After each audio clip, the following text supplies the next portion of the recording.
Hola Altubers, hoy vamos a hacer otro vídeo casi por encargo, un poco vídeo a la carta. Cuando los intereses de nuestros amigos coinciden con los nuestros, no hay ningún problema, nos ponemos rápidamente en marcha. Cuando la cosa es más complicada y mis conocimientos no alcanzan algunas de las peticiones de nuestros amigos, pues lamentablemente tenemos que dejarlo ahí. Quiero decir con esto que solo se puede hablar de lo que uno conoce y no de lo que se inventa.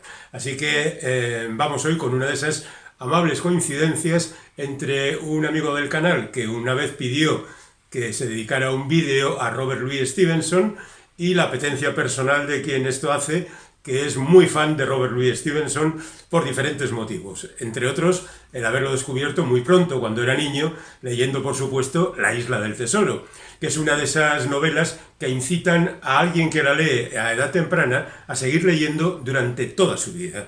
Y la verdad es que Stevenson no defrauda en absoluto, prácticamente toda su obra es interesante, puede tener asuntos que atraigan más a unos o a otros, pero en cualquier caso él hizo suyo su propio lema: cuando tengas algo que decir, dilo de la manera más sencilla posible. Y creo que eso es algo que deberían aprender muchos escritores y desde luego nos sirve para identificar perfectamente la literatura de Stevenson. Limpia, clara, directa, con un ritmo precioso y algo verdaderamente sugerente. ¿Quién era Robert Louis Stevenson? Pues es un tipo que vivió 44 años solamente y le dio tiempo a escribir lo que otros tardarían 200.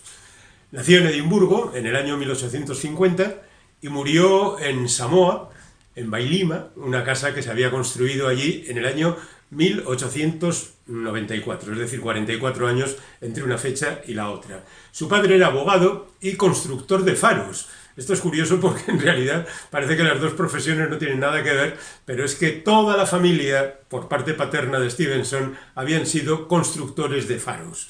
Y el padre, por seguir con la tradición, pues se puso a hacer faros también, además de practicar la abogacía. Es decir, que era gente con dinero. Stevenson se negó a hacer faros, así que rompió la tradición, y no es que este sea el motivo principal el que se llevara mal con su padre, pero lo cierto es que no acabaron de tener muy buenas relaciones. Fue un niño enfermizo.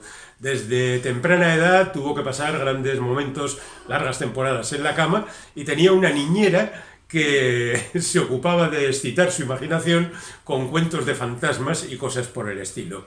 Ahí está quizás seguramente el germen de lo que después sería Stevenson. Se cuenta, su madre lo cuenta, que a los 5 años ya escribió su primer trabajo literario, pero no ha pasado a la historia y no se ha conservado, así que no sabemos cómo escribía Stevenson a los 5 años.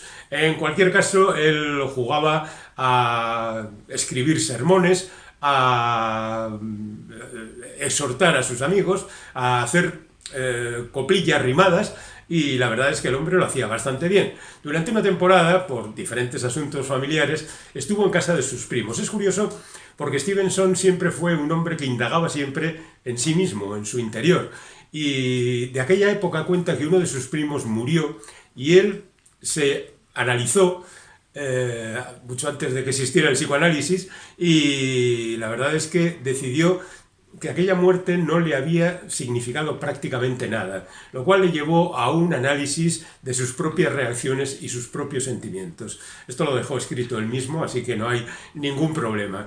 Y lo cierto es que en aquella casa conoció a quien de entrada le facilitó la posibilidad de publicar, que no es otra que Fanny Sitwell, que no es la Fanny con la que después se casaría, aunque también cuentan que estuvo un poco enamoriscado de ella, pero ella fue la que le permitió publicar sus primeros libros y sus primeros artículos, y lo cierto es que le salió bastante bien a partir de los 16 años. Pues no son obras maestras lo que escribía, pero el tío escribía absolutamente de todo. También a los 16 años se le descubre la tuberculosis, que es el remate a toda su enfermiza infancia. Y es una tuberculosis que le acompañará toda su vida y acabará con él a los 44 años. El propio Stevenson decía que no conocía ni un solo día que hubiera escrito sin dolor, sin agobio, sin asfixia, sin estar mal, pero con una mente verdaderamente clara y dispuesta a contarnos lo que sea.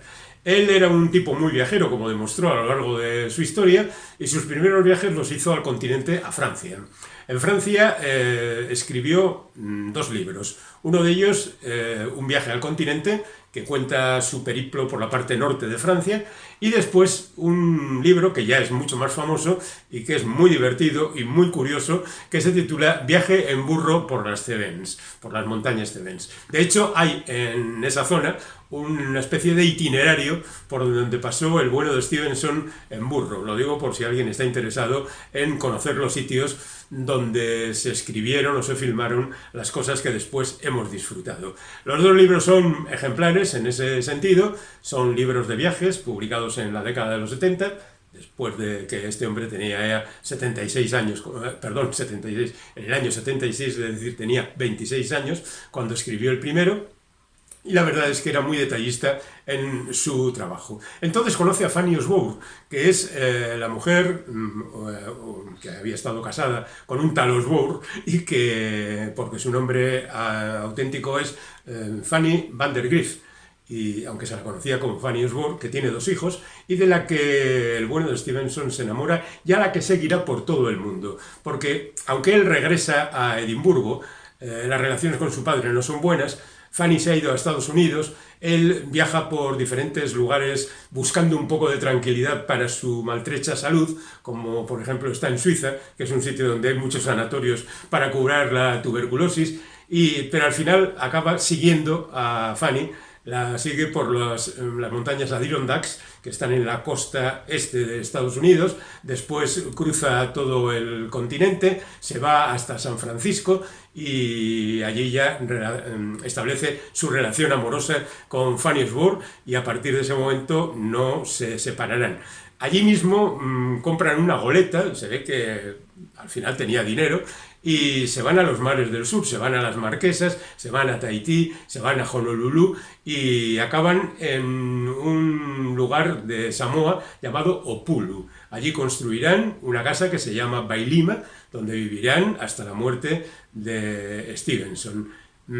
Estando allí, él escribió sobre esos viajes que había hecho y las cosas más peregrinas y a veces más sorprendentes. Por ejemplo, defendió la imagen del padre Damián, que fue un religioso que cuidaba un lazareto en una isla y que acabó contagiado de lepra y acabó muriendo también. Hay una película bastante famosa de los años 50 que contaba esa historia. Bueno, el asunto está en que allí él escribe y escribe, de hecho, deja una gran cantidad de escritos sin terminar, algunos de los cuales son terminados por otros autores y otros, por supuesto, no se recuperan y quedan así para la historia.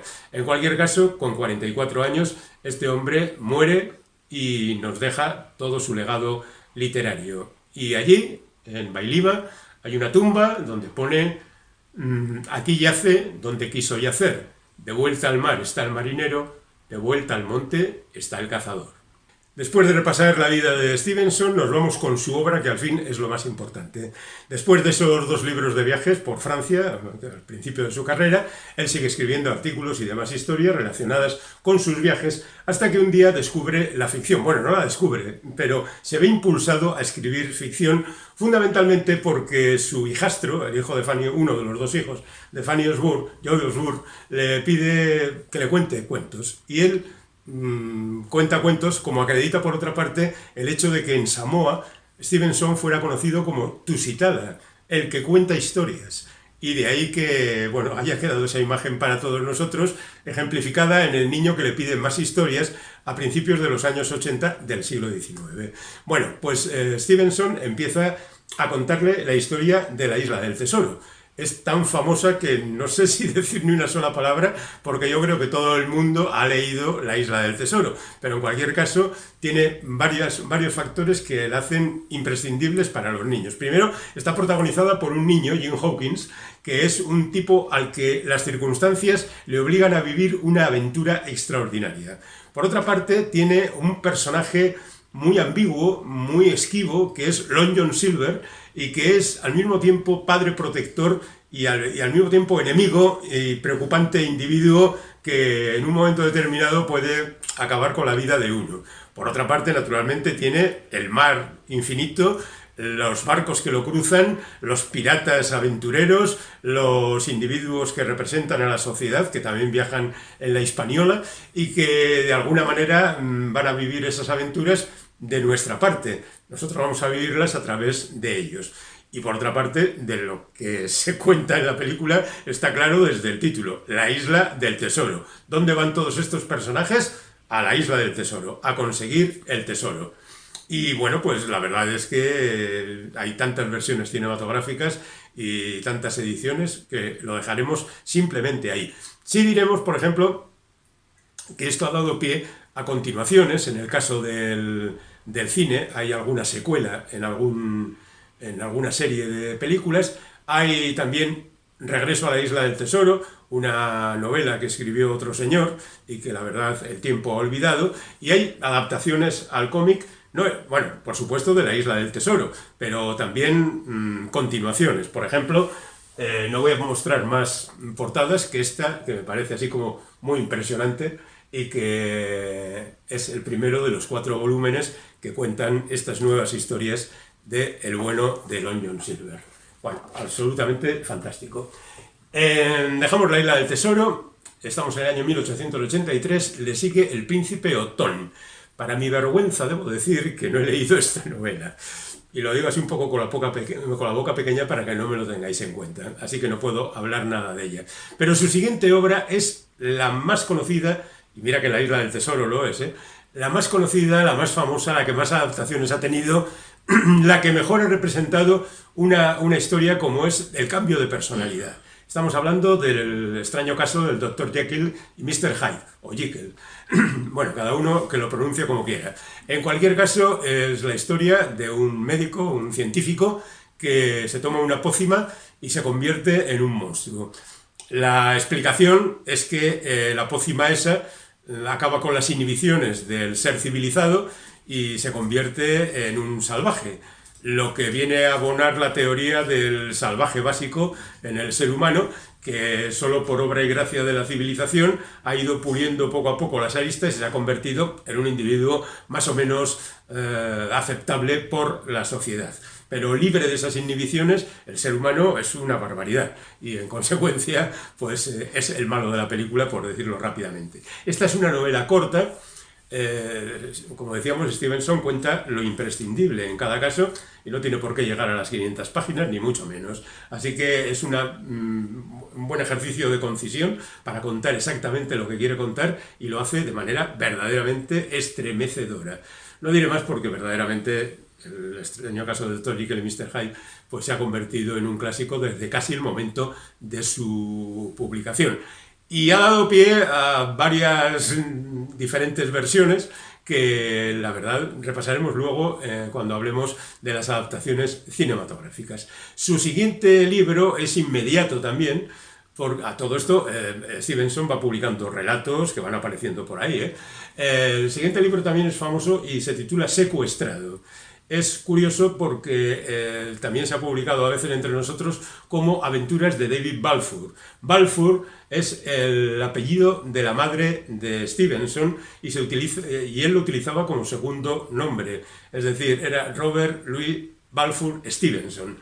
Y este David Balfour podría ser, por aquello de aplicarle este apellido, una especie de asunción del personaje, que al final es un chaval a quien su tío, un tal Ebenezer, que ya el nombre da así un poquito como miedo, acaba mandándole para hacerse con su fortuna y con su herencia a una nave en la que conocerá a diferentes personajes y bueno, pues gracias a ello salvará la vida y vivirá nuevas aventuras. De hecho, tuvo tanto éxito que años más tarde, casi al final de su vida, publicó una secuela que se titulaba Catriona, que no está tan conseguida, es algo más farragosa. Quizá Stevenson con la edad se iba volviendo un poco más espeso, pero Secuestrado es otro de esos libros imprescindibles.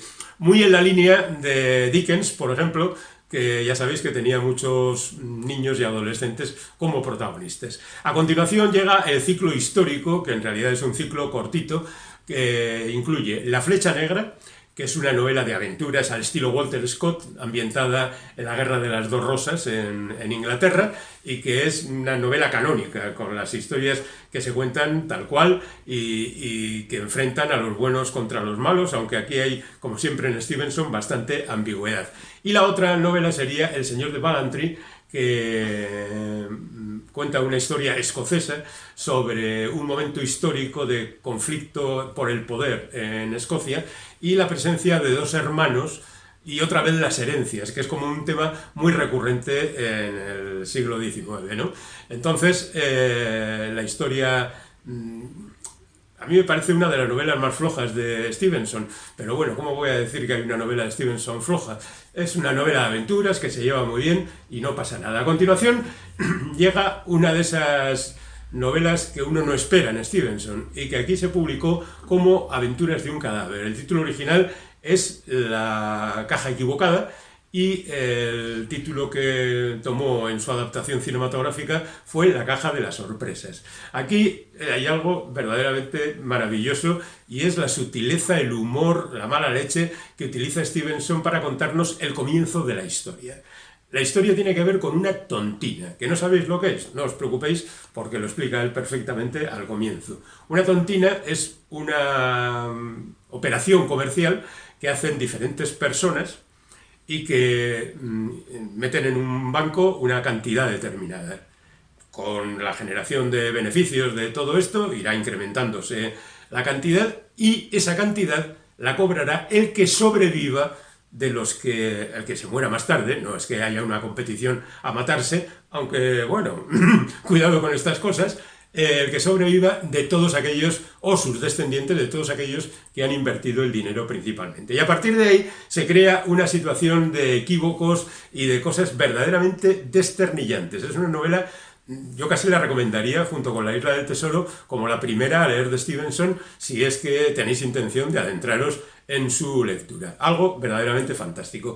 Y después llegaría esa secuela de Secuestrado, que es Catriona, como decíamos, ya digo, un poco más espesa que la original, y después algunas otras, como los libros que deja sin terminar. Hace también algunos ensayos, como Moral laica, por ejemplo, o uno muy divertido que es Apología del ocio, que está muy bien, porque a todos nos viene bien que nos recomienden estar ociosos, y un montón de libros de cuentos. Hay un volumen gordísimo, publicado en castellano, con todos los cuentos de Stevenson. Si podéis, haceros con él, porque no os va a defraudar en absoluto. Ahí están El diablo en la botella, que a mí me parece el mejor cuento jamás escrito. Ahí están los de las nuevas noches árabes, o de más nuevas noches árabes, El club de los suicidas, Olaya, Markham, las de los mares del sur, con la playa de Falesá.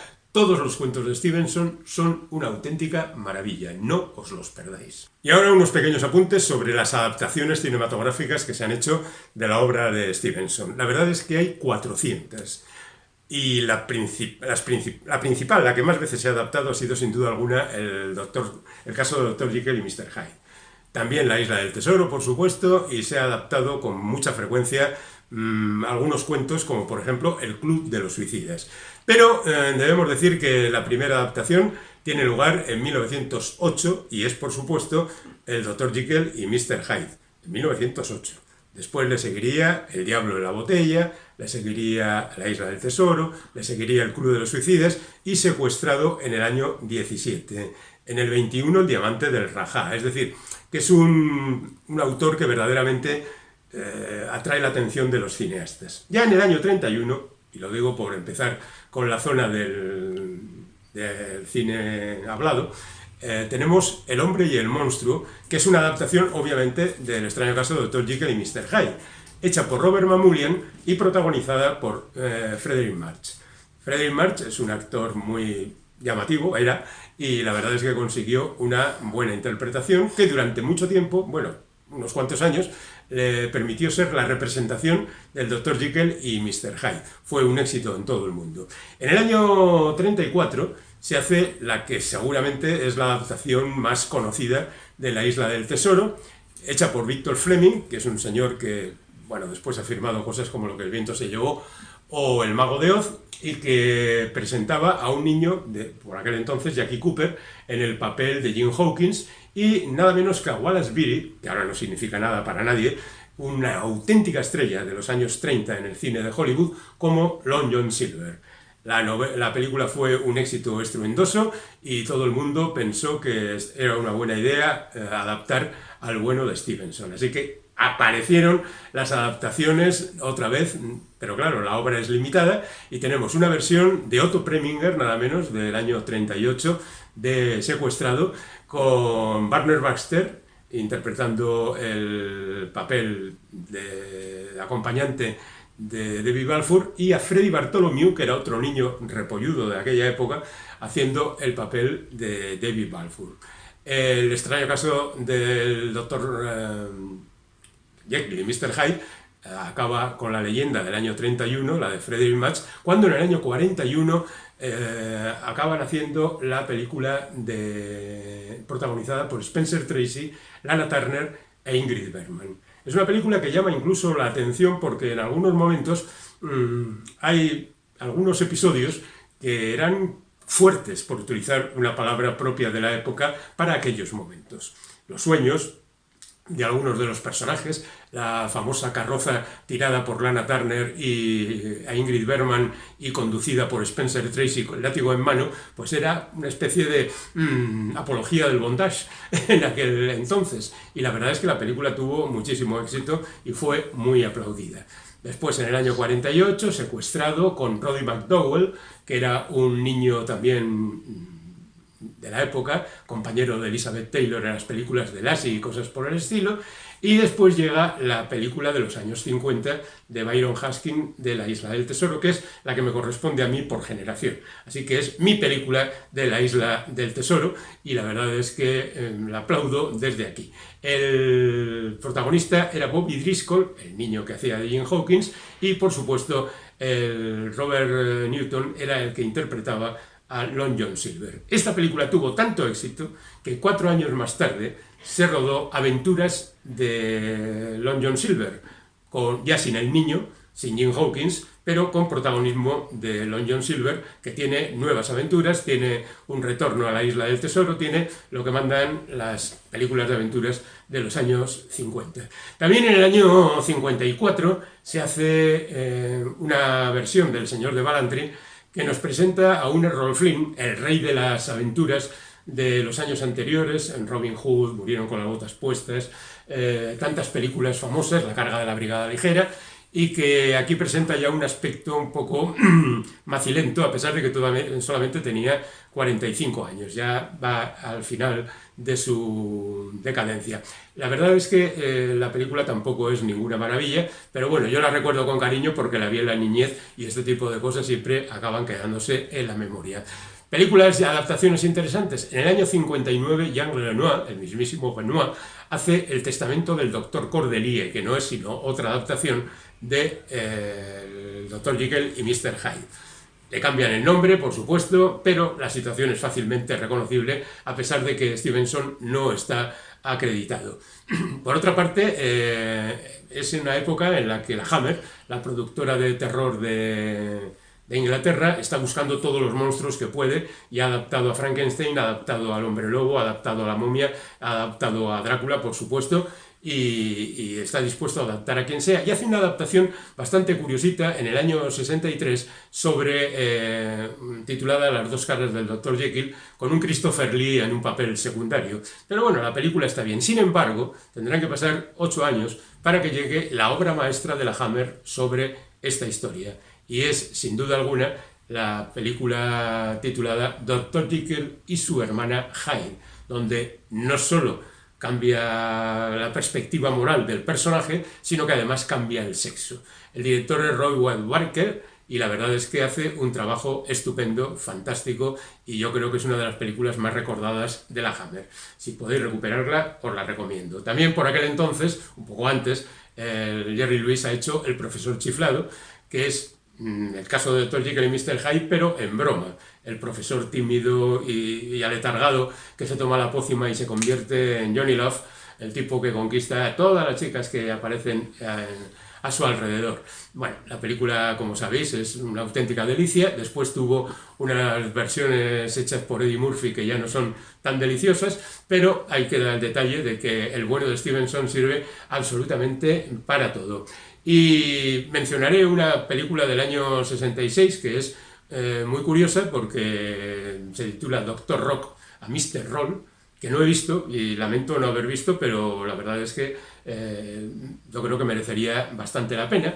Y tenemos en el año 71 David y Catriona, que pretende ser una fusión de Secuestrado y Catriona, pero que en realidad cuenta más la historia de Catriona, la posterior a la de Secuestrado, con David Balfour viviendo sus aventuras por los mares. Aunque en realidad la historia se centra principalmente en Alan Breck, que es el personaje que ha conocido en Secuestrado el bueno del protagonista y que está interpretado por Michael Caine, por entonces ya una auténtica estrella. Después de esto, pues algunos títulos más. Pata de palo, Scalabag, dirigida y protagonizada por Kirk Douglas, que es una película que no oculta su dependencia de la Isla del Tesoro. La versión que hizo Gonzalo Suárez de Dr. Jekyll y Mr. Hyde, Mi nombre es Sombra, que quizá no sea una obra maestra, pero bueno, tiene su puntito. Y después, mil y una adaptaciones animadas y no animadas. En Japón lo han hecho varias veces. Está la película El planeta del tesoro, que seguramente recordaréis absolutamente todos porque habéis llevado a los niños en algún momento. Está esa película que se titula Vacaciones contigo y con tu novio, que cuenta el recorrido por las Cebens que hizo Stevenson en mula, en burro, que no tiene nada que ver con Stevenson, pero bueno, como el recorrido y además los protagonistas van haciendo un estudio detallado de lo que van recorriendo, pues ahí está. Tenemos después, debemos recordar que una vez Charlton Heston hizo de Long John Silver en una adaptación televisiva, y para que veáis la influencia de Stevenson en todo el mundo, hay otra película que no está escrita por Stevenson, que está en realidad hecha por Valerie Martin y que contaba la historia de Mary Reilly, sirvienta del Dr. Jekyll. Hay una adaptación cinematográfica que hizo en su momento Stephen Frears, con Julia Roberts y John Malkovich como protagonistas, y cuenta la historia de Dr. Jekyll y Mr. Hyde desde el punto de vista de una de las sirvientas. Así, repasando sucintamente las 400 películas que se han hecho sobre Stevenson y recordándoos que afortunadamente los libros de Stevenson siguen estando en las librerías, nos despedimos hasta una próxima ocasión.